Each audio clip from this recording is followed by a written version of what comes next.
บุญมาศรีมาศอ่านรับฟังข่าวครั้งต่อไปเวลา 15 นาฬิกาติดตามข่าวที่นำเสนอไปแล้วได้ที่ www.thainews.prd.go.th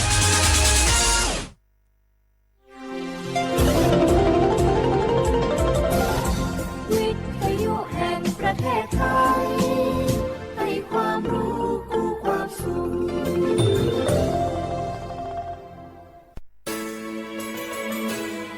สถานีวิทยุกระจายเสียงแห่งประเทศไทยจังหวัดเชียงใหม่ AM 1476 กิโลเฮิรตซ์สถานีวิทยุภาคภาษาชาติพันธุ์แห่งเดียวในประเทศไทย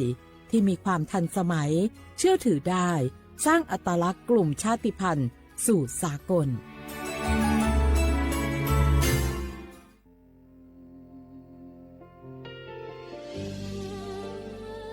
พระเสด็จสู่แดนสวง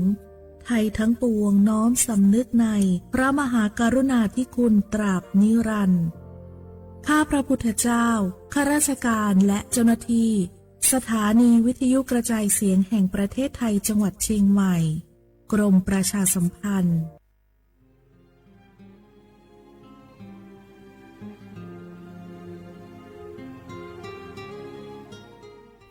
This is a moment of profound grief for the Kingdom of Thailand. We, the collective voices of Radio Thailand Chiang Mai, join the Thai nation in mourning the passing of our beloved Queen Martha, Her Majesty Queen Sirikit. Her life was a testament to the unwavering service, grace, and deep love for the Thai people. Our humble condolences and thoughts are with His Majesty the King, the royal family, and all the Thai people during this deeply sorrowful time. We will remember her forever.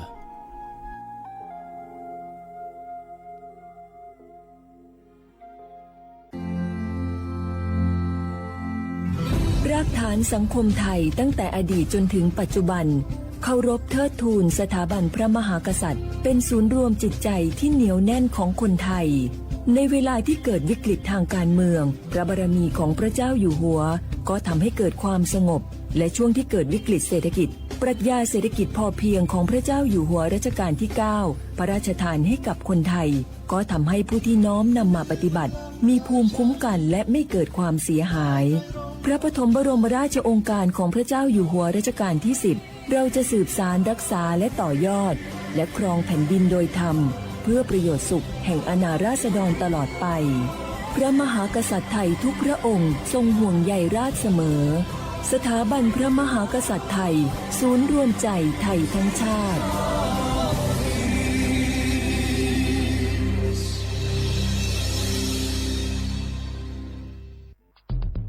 แค่3 ปีความเสียหายจากอาชญากรรมไซเบอร์ของคนไทยพุ่งทะลุถึง 94,000 ล้านบาทหรือเฉลี่ยปีละ 30,000 ล้านบาททุก1 ชั่วโมงเราเสียเงินกว่า 3.4 ล้านบาทให้กับมิจฉาชีพออนไลน์โจรไม่เห็นใจคนอาชีพไหนอายุเท่าไหร่สถานะทางการเงินแบบใดหมอพ่อค้านักธุรกิจนักเรียนแม่บ้านข้าราชการเกษียณทุกคนตกเป็นเหยื่อได้เสมอและวันหนึ่งอาจเป็นคุณหรือคนที่คุณรัก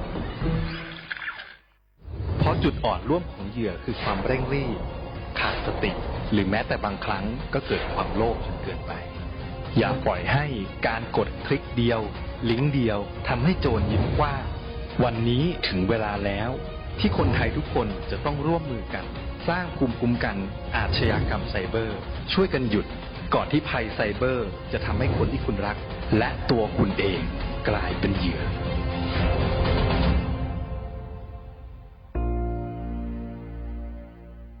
ช่วงนี้ได้ยินคนบ่นกันเยอะเลยนะเรื่องความไม่โปร่งใสเนี่ยใช่แต่รู้ไหมล่ะว่าจริงๆแล้วพวกเราช่วยกันได้นะทำยังไงหรอเดี๋ยวนี้มีช่องทางร้องเรียนที่เข้าถึงง่ายแจ้งเบาะแสได้สะดวกมากอย่างสายด่วนปปช. 1205 อ๋อ แบบนี้ทุกคนก็มีส่วนทำให้บ้านเราดีขึ้นได้จริง แน่นอนการต่อต้านทุจริตจะสำเร็จได้ ก็เพราะคนอย่างเราร่วมมือกัน สำนักงานประชาสัมพันธ์ที่ 3 กรมประชาสัมพันธ์ กระจกวิเศษจงบอกข้าเถิดใครงามเลิศในปัทภี ก็พระนางน่ะสิ ราชินีผู้เลอโฉม ดูสิ ตั้งแต่ท่านพาชาวประชางดเผาป่าและขยะในครัวเรือน ชาวไร่ชาวนาก็งดเผาตอสั่งข้าว ฟางข้าว หันไปไถกลบทำปุ๋ยหมักแปรรูปเป็นอาหารสัตว์ หรือเอาไปอัดเป็นก้อนแทน อากาศก็ดีไม่มีฝุ่น PM 2.5 คอยกวนใจ หน้าตาท่านก็สดใส ผิวพรรณผุดผ่องเป็นที่สุดพะยะค่ะ ต้องแบบนี้สิ เจ้าพูดถูกใจข้ายิ่งนัก เพราะทุกการเผานั่นคือการสะสมฝุ่น แต่ถ้าทุกคนร่วมใจกันหยุดเผา เราก็จะมีแต่อากาศบริสุทธิ์ไว้หายใจ ห่างไกลมะเร็งปอด สุขภาพก็ดี มันคือที่สุดแล้ว ราชินีจงเป็นอมตะ ราชินีจงเป็นอมตะ ข้าขอบูชาท่านพะยะค่ะ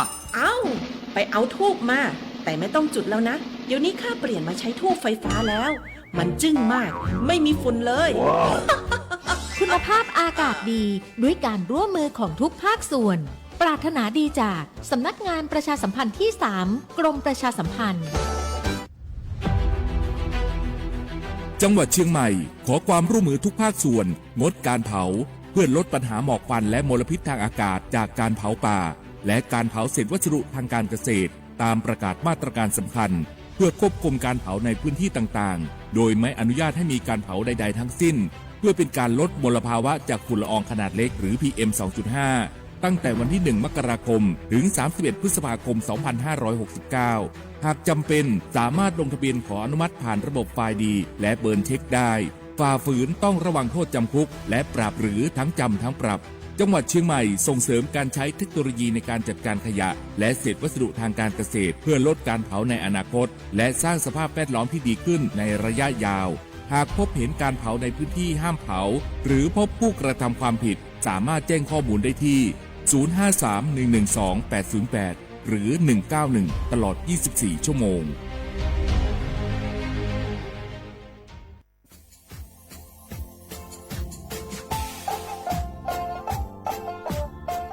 น่าถึงมาปีใหม่ซื้อจีนชมงมันยาคณะรัฐมนตรีไงมีมติยากกว่าอยู่หัวระมองเมื่อเหือนยากุลาซื้อหาหนีซื้อกูยังไง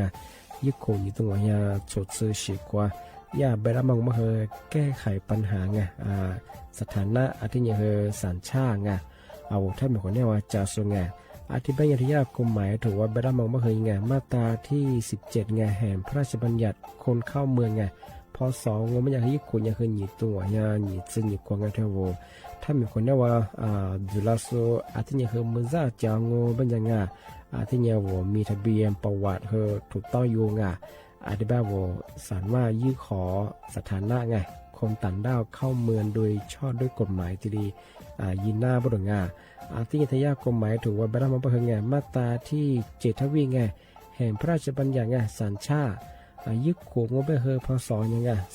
2508ไงเอาถ้ามีคนได้ว่าเฮตาซุงโงไม่ยังไงอาทิตย์นี้เฮอาบามันก็จะเฮอัมมาไงเอาว่าอยู่ในทะเบียนประวัติบุคคลไงอธิบายว่าไม่มีสถานะทางทะเบียนมาจุบเฮสามารถยื่นขอสัญชาติไทยที่กรุงเทพมหานครไง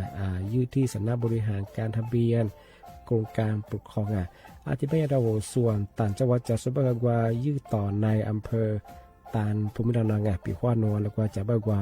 อำเภอยี่ที่ยื้อชองไงยื้อเวลาโง่ไม่ยากว่าเวลาใช้กันยาขนาดถี่เนี่ยขวานยี่หนักกว่านี้สิไงอันเดียบเฮนี่มีกับพวกขวานยี่ที่น่าเหี่ยโชหาหนีซึกูยังไงยุคโคหนีตัวเหี่ยโชซึกูกว่าเสือทีนี้ยื้อชองง่ายถึงมาปีใหม่ซื้อจีเช่าว่าชอบได้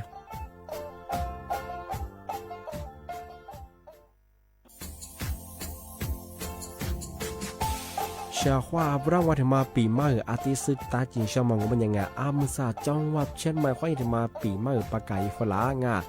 ที่5ที่นี่ก็ปุ๊กค่อยยังว่า5 3次ที่นี่สังเกตคนอยู่ตรงนี้โฉดซึกูกว่ามาคืออาตุทัชโชดงกับปากกับเมียนเบสพิอาลุมิโดขยันรัวจุดเปิดงสัตว์ความแบบดิต้มแบงอาตุทัชโชบงอาทิยาวพื้นที่ลิตัวจางโง่เป็นยังก็ยาระบบไฟดีค่อยนี้มาอนุญาตอยู่ไม่คือมาคืออาตุทัชโชดงอาทิยังปีว่าวัตถุสองเป็นยังฝ่าฝืนยังคือกลุ่มหมายละชัวยาชัวยาโซดงอาทิบ้างก็เป็นยังมาอาตุชัวอาตุเบียพะมัวโง่เป็นยังอโวโทแจ้งศูนย์อำนวยการแก้ไขปัญหาหมอกควันอาทิยังคือถึงละอองมาคือจังหวัดเชียงใหม่ยี่เบอร์โทรโง่เป็นยัง053อาทินี้112808หรือที่มาโง่เป็นยังสำนักงานประชาสัมพันธ์จังหวัดเชียงใหม่ก็ยังดีปีมากทีเดียวประกาศฝรั่งอันนี้ประกาศมาก็ตะวันเลยจะละฝรั่ง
写话不老慌啊，阿么啥，你莫花你3โมง啊，阿我ลิสุงโดสุด话ไปแล้วอ่ะ阿我ลิสุงโดจะมองว่าทาสถานีวิทยุอ่ะกระจายเสียงแห่งประเทศไทยจังหวัดเชียงใหม่ว่าโดยจ้างานบางก็คือสวทเชียงใหม่บ้านดาวอ่ะ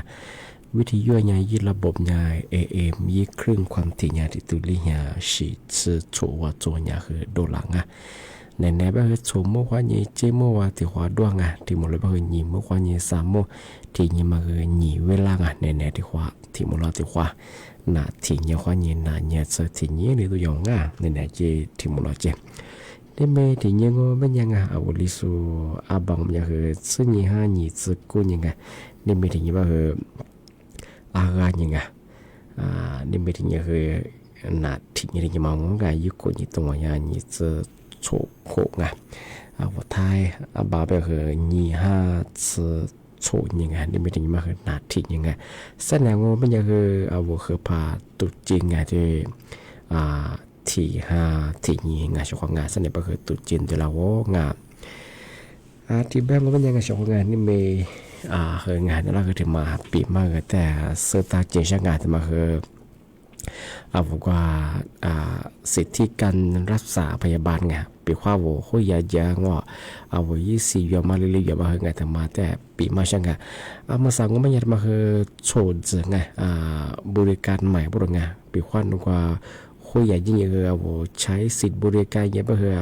สามารถใช้ผ่านเธอยี่แอปทางรัฐวันนี้ที่อยู่หน้าบุรุษไงvới e khoa nhị phải dùng mà nhà hơi ngà nuôi bà hơi tệ mà chơi ngà nuôi e khoa nhị bà hơi để cho lấy duyệt nào rồi ngà đấy mà nhà hơi e khoản năng ngô mà nhà của ya chỗ giờ ngà bồi can mày ngọ với lý nào mà ngọ hơi màแต่ปีมาสุดจริงจังงาจะปีข้าวไว้ชอบมาสนใจช่างmà nhà ngàโทรศัพท์ก็ยี่แอปพลิเคชันไงทางรัฐมาคือติดตั้งเนี่ยที่เลยอยู่หน้างาเยอะที่มางอมันยังไงเอาไว้แอคหัวหน้าไงเอาประวัติสุขภาพไงเนื้อก็หลายเย็นนุ้ยข้อมูลมากันหน่วยงานอะไรก็ได้คืออะไรเลยตุยหน้าที่เลยแต่ละหน้าโปรดงานแต่มาเยอะที่มายี่มาที่มางอมันยังไงปีว่าโนกว่าสถานพยาบาลไงคุยกันละมาเยอะก็คือโนกว่าเขียวโคนไงสแกนที่เลยตุยหน้าโรงงานโน20มากันรูปานมาอยู่หน้าบางงานแต่มาเอาที่ตุยหน้างานสามารถที่มางอไม่ยาปีว่าโนเปลี่ยนงอเปลี่ยนหน่วยบริการกับปีว่าโนโคยาโรงพยาบาลสายใช่ป่ะคือนอนดันนอนทะเลจานหน้าบริเวณกว้างงาแต่มาคือแต่มาข้างงารีบมาถึงมางอไม่ยากประวัติการเข้ารักษาไงมาเพื่อทำวิแอลไงกูลาโนคุยกันแล้วมาเย็บเพื่อประวัติการรักษามาคือยึดข้อมูลคือที่รีตุยหน้าที่รีซุนหน้าเบลชของไงที่แอลคนหน้างาที่ถึงมางงไม่ยากคือกรมธรรม์ไงกรมธรรม์ก็มาคือมาจะมาคือเฉพาะเอาวุงไงชของไงมาคือที่รีตุยหน้าเบลชงไงเอาวุกรมธรรม์20มาอะไรรีอยู่หน้ารีจอมงาที่แอลคนหน้าวะที่เดี๋ยวมางอปัญญาเฉพาะกันมาคือเอาปีว่าหน่วยบริการโดยปีว่าร้านขายยางเนตสีหิมแบกคลินิกแบกงานเทียเข้าร่วมโครงการ30 บาทรักษาทุกที่ไงวันประเทศว่าดาวมังเอาไทยแอร์เขาอย่างที่ดีก็ขอตื่นหน้าไปเฉียงไงโดยแอร์ทำละครยังไงอาทิตย์แรกมาคือโฉดเจิงไงหบบริการใหม่ไงเทวสิทธิการรักษาพยาบาลไงโนยแอร์ทวัตพอยิงกว่าโนคุยใหญ่เยอะไปทีเลยอยู่หน้างอนโนเปลี่ยนสถานที่งอนโนคุยใหญ่คือจานหน้าบางก็เชื่อโนข้อมูลบางคนสมัครก็หลังมากว่าตุ๋ยมาข้อมูลสุขภาพบางคนตื่นใช่ป่ะคือเอาทีเลยแอร์ที่ตุ๋ยหน้าพลังงานมาคือขึ้นยาสะดวกสบายยาเฉพาะงานที่ไปปีว่าวัเฉพาะงานมาอยู่ชีใช่ป่ะไงเอายี่โทรศัพท์ยี่แอร์ว่าที่เลย ติดใต้นี่คือที่เสียงงานเป็นข้อมูลยิ่งมากก็บ้างเอาเสียข้อมูลมาถอวิวก็สุดยอดเลยยิ่งมากจะเสียความงานทำมาคือทำมาปีมาสุดจีชาวว่าชาวงานเป็นข้อมูลคุยอย่างจะงงไปคืองานเอาอีปะคือเต็มชื่องานนู้ยทำมาแต่ไปคืองานที่เรียนอยู่น่ารังชาวงานที่ถึงบางงานทางชาวบ้านยังไงสมัยไปคือเอาคือผ่าตุจีนเดี๋ยวเราโอ้งานada banyak cakap ngah ama litu agak biar kuaya ke ngah awu pai ke inga ke amnya gajak ngah ama ko dia ma kwa shi du la sa ka pai ngah ti yang ti ti ma ba ke ama sa chon tu ji ba ke ya กลุ่มมิจฉาชีพมาไงในละว่าแจกอัมเปาไงยี่ซอชิมาแจกเป็นยังคือยี่ข้อความเสเอว่ายังคือส่งฝรั่งมายี่ลาว่ายังส่งฝรั่งมาไทยเรียกว่ายี่ดีงานนั่นแหละยี่อัมเปายี่ซองเกลือเป็นยังไงเอาไปข้อพันยี่ดีเบอร์ยาลาบอกว่าเอาเวลายากรอกข้อมูลจะมาที่อยู่บุกจะมาดูงอกว่ายี่ไทยยี่เป็นช่วงไงมาคือไทยเย่งานมาคือเนี่ยคือกลุ่มมิจฉาชีพช่วงยาวเอาเวลาคือหลายยี่ข้อมูลคือจะมายี่ข้อมูลเตรียมมาอันมาคือยาชวนตุจีนที่ที่เรียนเป็นยังคือบอกว่ายี่สอชิมาแจกมีเนี่ยว่าที่เบกเกอร์หลังบอกว่ายี่จะเสียงมาคือแต่ยังไงมาคือสุดๆแพ้ประเทศจะสวัสดีแต่ปีมาคือเจแต่ยังไงที่บ้านเราไม่ใช่ชาวงานนี่มีคณะปีมาคือที่เรียนจงนี่มีถึงยังบ้างยังคือสุดโฉมยังบ้างไงบางทีมาคนได้งานวันที่1เจ้าวันที่16ยังบ้างคือเอารัฐบาลยืมหวยด้วยอาจจะแบบอะไรที่ยังมายืมหวยพอดวงว่ามันยังเอารายการลิสุงทีมมอลแบบอะไรสัตว์นักเทศด้วยหนีมุกข้อเงี้ยหนีมุกเกิดสังถ้าหนีมุกเกิดก่อนพวกข้อเงี้ยลีมุดจะแบบกุยาถ่ายทอดสดยังไงว่ารับหวยหงอยหวยประกาศบางคือไทยวิทยุที่เรียชื่อว่าใช่ไงแต่แบบเหตุว่ายี่เจียวนี่ยี่สัญญาที่เรียว่างานมาคือมาแต่ปีมาสุดช่างที่เป็นยังไงช่วงมายี่หวยรัศมีไงเอาถ้าวิทยุคนนี้นานๆยี่ตีตัวช่วงอาจจะแบบคือสั้นแรงสวมมุกความยิงเจ้ามัวแต่ขวามัวหลายกว่างช่วงนี้มีอะไรรายการลิสงประกาศกุบทาจิ้มใหม่สวทเชื่อไหมว่าโดยจากงานวิชาความระเหิดปุ่มมงข้อคว้าสวัสดีครับ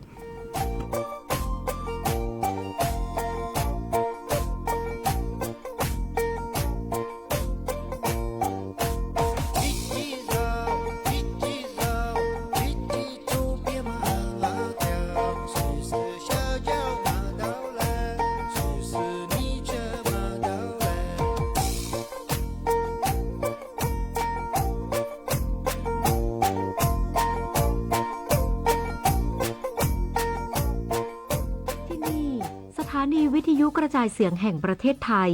จากนี้ไปขอเชิญรับฟังการถ่ายทอดเสียงผลการออกรางวัลสลากกินแบ่งรัฐบาลณอาคารออกรางวัลสำนักงานสลากกินแบ่งรัฐบาลถนนนนทบุรีอำเภอเมืองนนทบุรีจังหวัดนนทบุรีขอนำท่านผู้ฟังไปยังณอาคารออกรางวัลสำนักงานสลากกินแบ่งรัฐบาลณบัดนี้ค่ะ